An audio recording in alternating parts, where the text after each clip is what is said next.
yeah, you weren't like this before. And, I've had experiences where, there was this guy in my high school that wasn't a Christian and became a Christian. And literally from the Friday that I saw him last, and then over the weekend, he made the decision. And then coming back on Monday, I noticed something about him was different. Cool. I could tell. And I was like, what is different? He's like, I'm a Christian. I was like, That's yay! it. Like, yeah. It's like,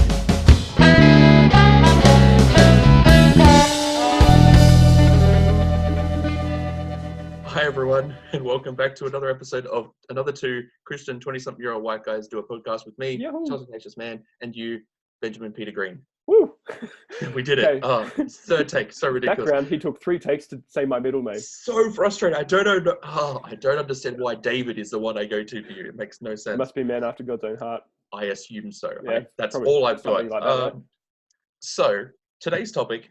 So last week we did what is the gospel, and I think that was a pretty simple topic to start off with. It's not, it was fine. But this week we're going to try something a little bit different, although linked. So I came to Ben with this idea of this topic of sanctification, and whether sanctification was progressive or instantaneous.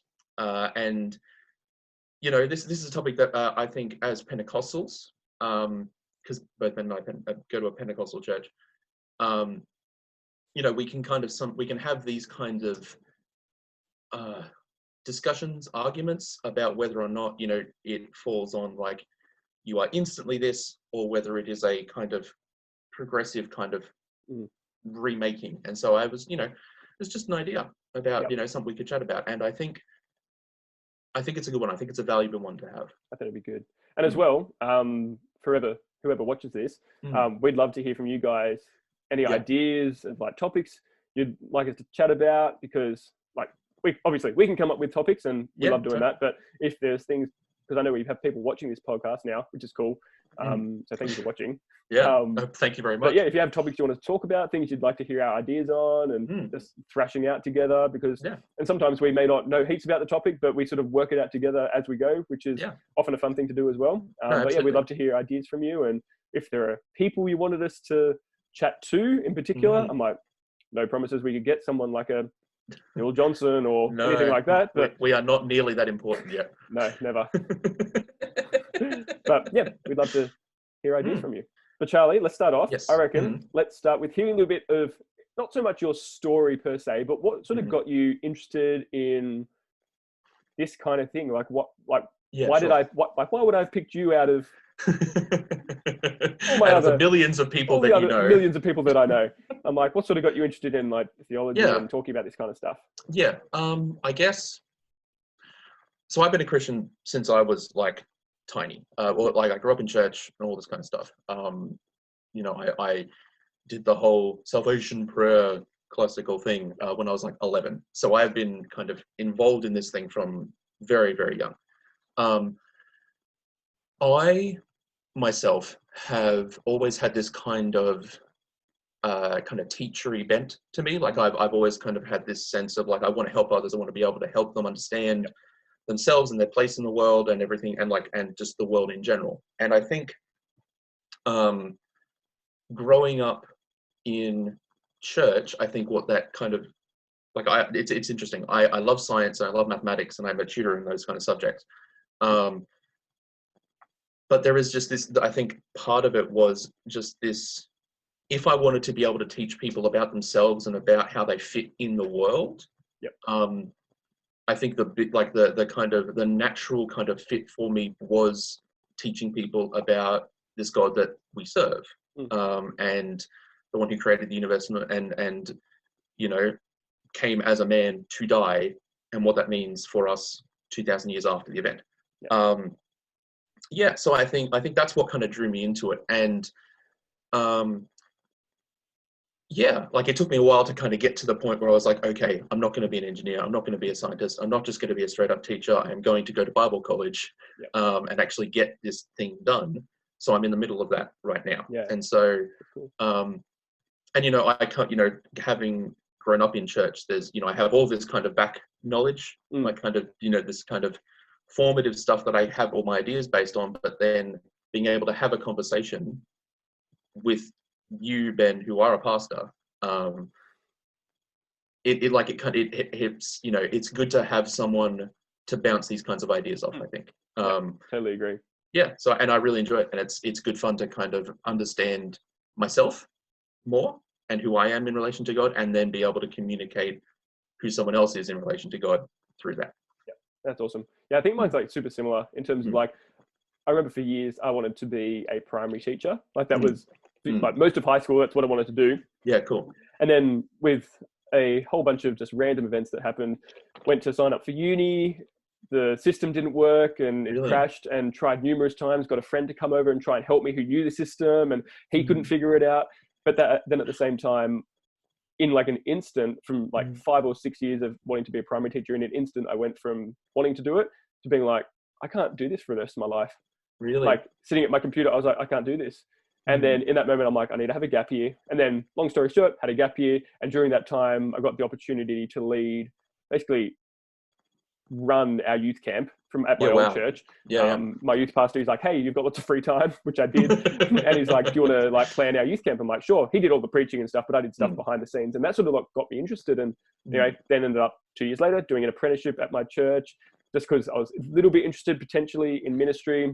Anyway, from there, long story short, went to Bible college, finished Bible college, started working at Dayspring, and the rest is history. But I think I've always, again, similar to you, I've always been that teacher kind of bent. Like I love like studying and learning, but then also being able to communicate that to others.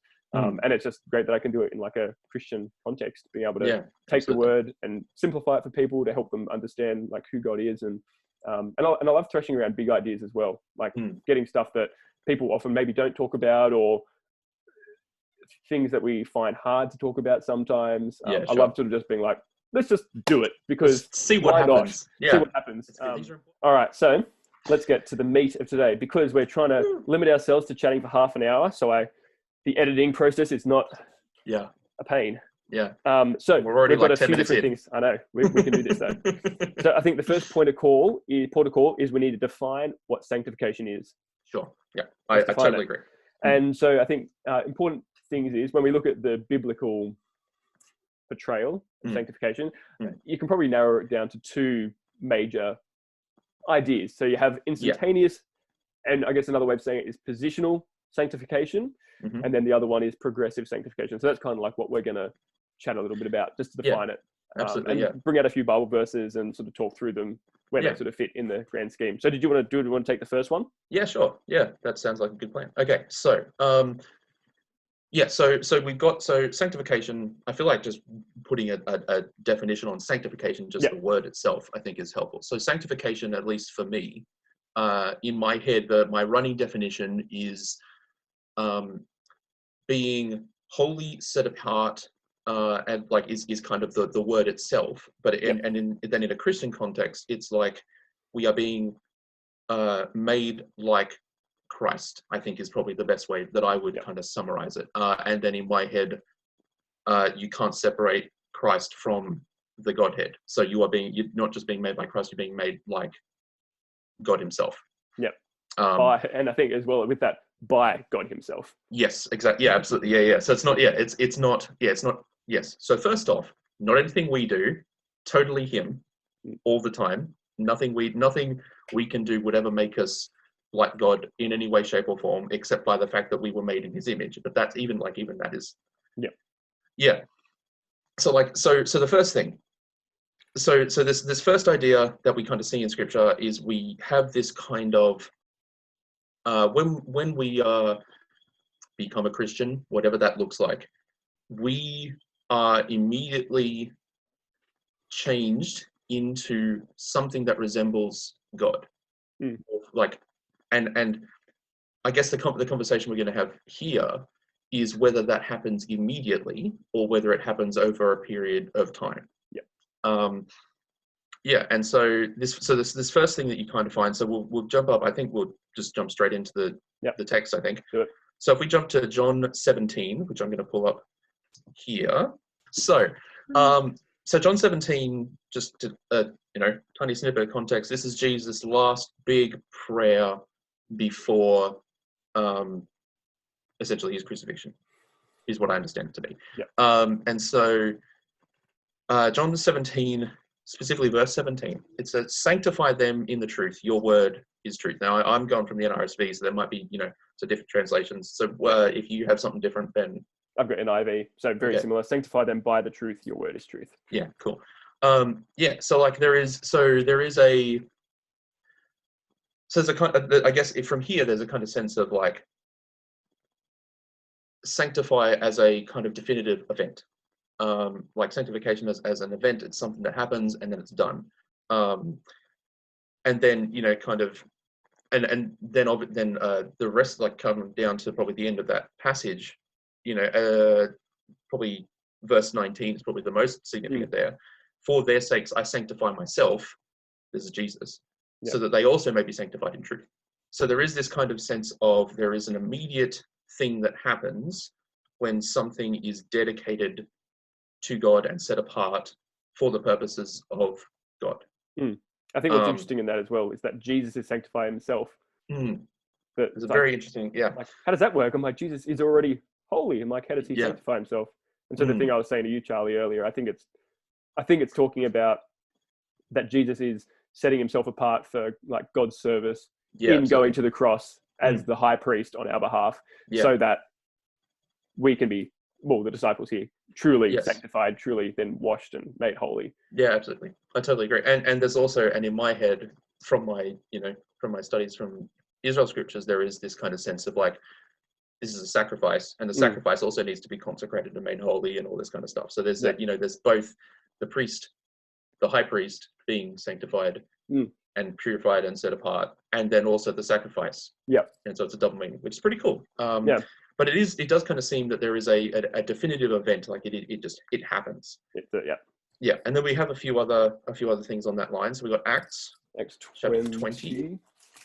Let me switch over to there. What we got? I probably should have like cut these out and put them on a piece of paper so I didn't have to jump back and forth. Verse 32. The verse says, "And now I commend you to God and to the message of his grace, a message that is able to build you up and to give you the inheritance among all who are sanctified." So again, kind of this sense of like, this happens, and that's it, and that's that there is nothing more to be done. I think what's important to point out is just how often as well, like in scripture, when the word sanctified is being used, it's often used in this positional context. When you actually look at it and like you do a bit of a word study on like when this word's actually used, it's most of the time like, and we'll see a couple of ones where it's not, but most of the time it's in the context of this is done. Who you are, this is the done, sorted, fixed event based on who Christ is and what Christ has done. Yeah, sure. Which is interesting because that's often not how we use the word when we talk about it. The majority of the time when we as Christians talk about sanctification, we're talking about it as a process that we go through, which we're going to talk about as well. Absolutely. And I think, then there is I think what we're going to end up with, spoiler, I think what we're going to end up is it's both, but I think it's, this is, I think there's, because it's both, there's got to be elements of both. Oh, totally. 100%. All right. So next was 2 Thessalonians chapter 2, verse 13. And he says, "But we must always give thanks to God for you, brothers and sisters, beloved by the Lord, because God chose you as the first fruits for salvation through sanctification by the Spirit and through belief in the truth." So I think one of the points that comes out here, although it is a event, there are elements to that event, which I think is where we can kind of go into a more procedural, a more kind of process thing, because sanctification by the Spirit, there is kind of when as Pentecostals we believe that the Spirit indwells in us and is alive in us and is kind of is active and working. And so I feel like there is this kind of sanctification by the Spirit, because the Spirit is moving. I feel like there is this kind of sense of there is a change that is happening. And also there's a second, like you can be sanctified and then you believe. So there's both things there. It's like I said earlier, it's like two sides of the one coin, isn't it? It's like Spirit does sanctification, we believe the truth, and that's what it is to be saved. Okay, and the last one. The last one, Hebrews. Yes. Okay, so 10:29 is that one. So this is Hebrews, and we don't know who wrote Hebrews. So I'm going to take what David Crabtree says and use she wrote it. We don't know who wrote Hebrews, but the writer of Hebrews, whoever she was, says, how much worse punishment do you think will be deserved by those who have spurned the Son of God, profaned the blood of the covenant by which they were sanctified, and outraged the Spirit of grace?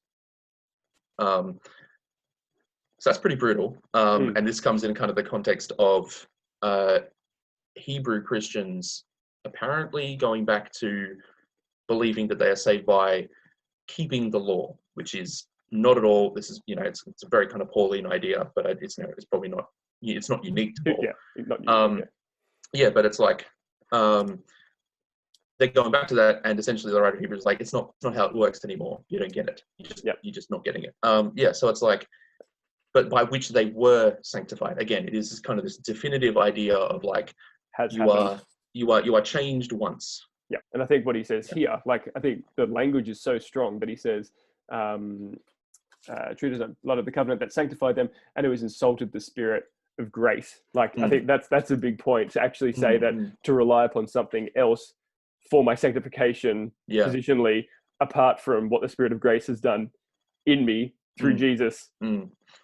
Like sacrificial death, it's like an insult to the Spirit of grace. Absolutely. It's like being like outrage, and I think it says at the beginning, like trample the Son of God underfoot. It's like, well, Jesus, you're not good enough. I'm gonna figure out my sanctification apart from you, which is like, it's kind of like big deal. Sure, good luck. Good luck with that. Cool. How about we move on to progressive? So I think the first one we got is 1 Thessalonians 5:23. So this comes at the end of the book of Thessalonians, kind of in like, you'd almost see it as almost like a benediction kind of thing he's saying here. So in 5:23 it says, may God himself, the God of peace, sanctify you through and through. May your whole spirit, soul and body be kept blameless at the coming of our Lord Jesus Christ. The one who calls you is faithful and he will do it. So here again, you have that idea of, it's now we've moved from an idea of sanctify, meaning positional, this is something that is done, but Paul's praying here that they would be sanctified through and through, or I think yours says sanctified entirely. And so it's this prayer is like, hey God, here's the people, this is what Paul's praying for them, that you're not what you were, but you're still not what you will be. You will be. So it's this process that we need to go on, and that he's praying that God would actually be with them, empowering them, enabling them to be sanctified, to become like Christ, to be set apart and made holy. And I think you brought up something when we were chatting even before you started the podcast that not related to this one in particular, but it was related to when God says in the Old Testament, be holy as I am holy. Yeah, absolutely. In that sense, it's a call to sanctification. Yeah, it's absolutely. a call to sanctification, being setting yourself apart for the purposes of God and becoming like him. So we keep coming back to the Hebrew narrative. Yeah, I know, right? It always comes back to it, and we can't get away from it because it's how it works. So I think this one's a good one because this is a demonstration of where the word sanctify is actually used. But the next two we're going to look at, the word sanctify isn't used, but the idea is there, just to sort of broaden our horizons of what this actually is, and how the words are used.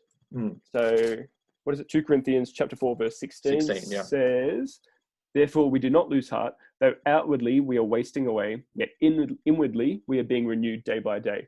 And I think here is just a really awesome idea of the fact that outwardly, like, bodies are failing, bodies are slowly decaying, dying, but inwardly we're being on this journey, process, transformation of being renewed by God day by day. And I said earlier, I was watching a video last night and the pastor brought out, like, what's the purpose of being renewed day by day? And it's because we leak. Like, hope fades, strength fails, and so there's always fresh grace like available to us to be able to be renewed and transformed each and every day because we need it.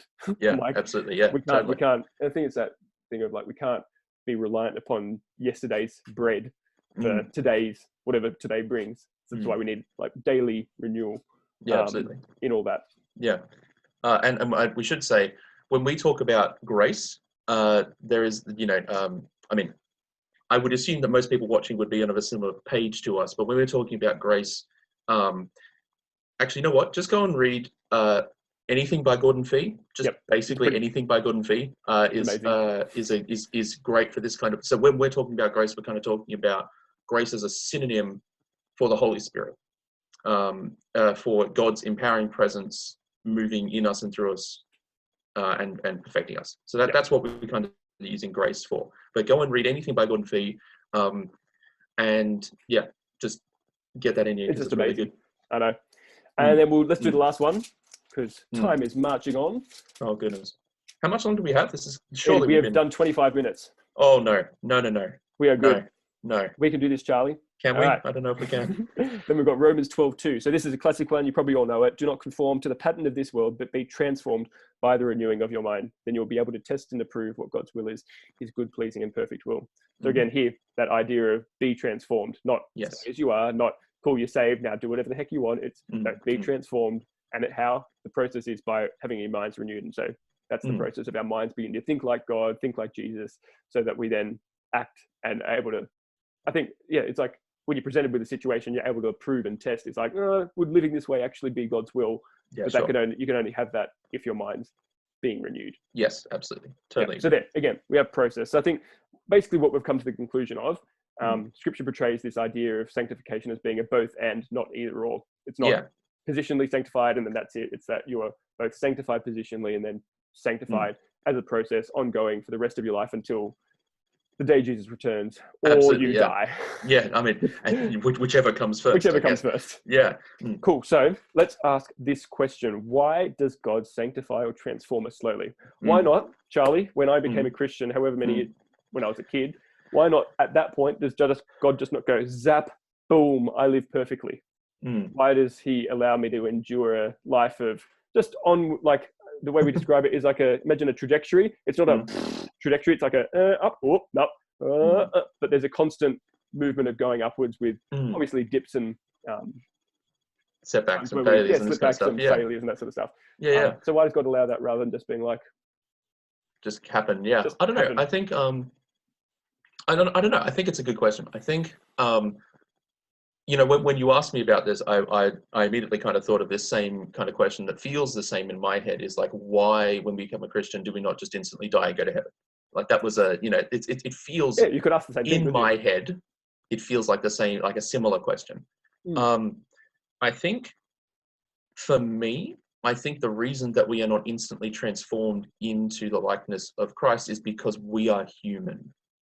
And because we are human, we are not able to immediately bring out everything that is placed within us. The word, I can't remember the word for it, but it's like we have potential, but we don't have the ability to fully bring out that potential. And so I think the reason that we aren't immediately transformed into the likeness of Christ and into the image, the full image of God, I think is literally because we're just not able to, because of our nature. I think that's why. I think there's also, I think also in the process, because it is a process, it is like even the process itself is teaching us something.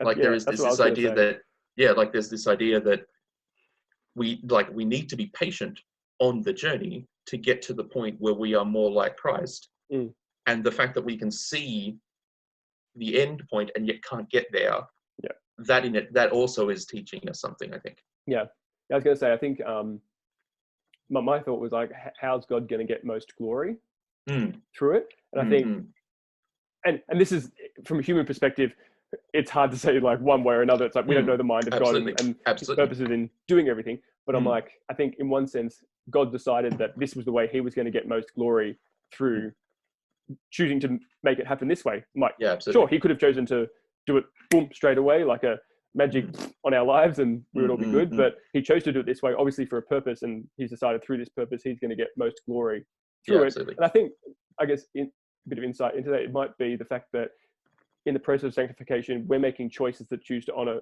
him. We're making choices that choose to put him first in our lives as he works in our hearts to help us want to do those things. And so I think through that, through our willing and choosing to obey what he's set out for our lives, I think in that way he's getting more glory than if he just went boom and then we live our lives.